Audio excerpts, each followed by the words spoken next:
Adding a customer. One of the major databases that you're going to have on Direct Trades is your customer database. Everything relates to customers that we do within the software.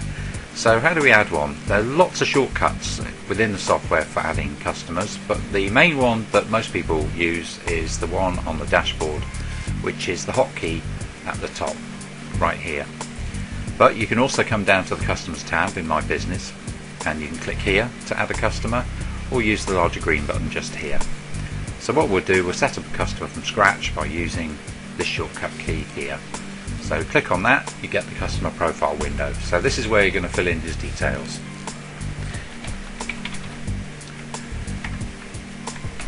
It's worth taking your time over this and making sure that you get all the details correct, particularly his name, because that's obviously what's going to be produced on all of your paperwork, so it does need to be correct.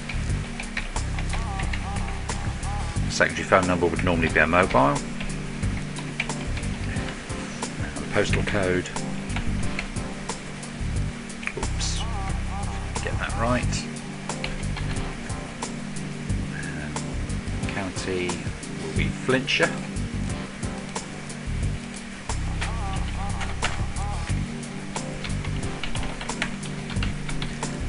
And for city you can also read town.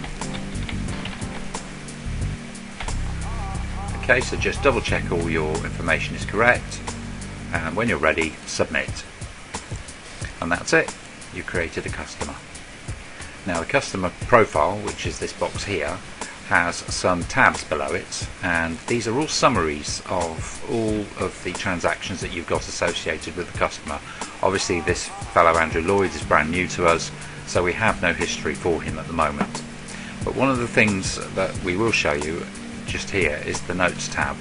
Now whenever you have contact with a customer, now whether you email them or you speak to them on the telephone, you can make a note of that here by using this function, Generate Notes, and we'll cover that in another video.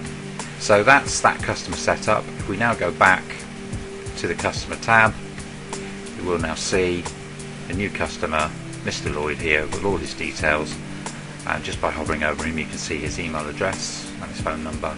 And if you do need to edit any of his details, simply click on his ID and you can go into the edit function here and change anything on there. Okay, so let's submit that and come out of that. Now we don't think it will happen very often, but you may need to delete a customer if you've entered one in error. But be cautious, because when you delete a customer, you delete all records that are associated to them. So if you've got estimates and invoices associated or jobs associated, they will all get deleted from the system. So use this button cautiously. If you press delete, you'll get another warning telling you just what I've said. If you're sure you want to get rid of him, press OK and it's deleted from your system.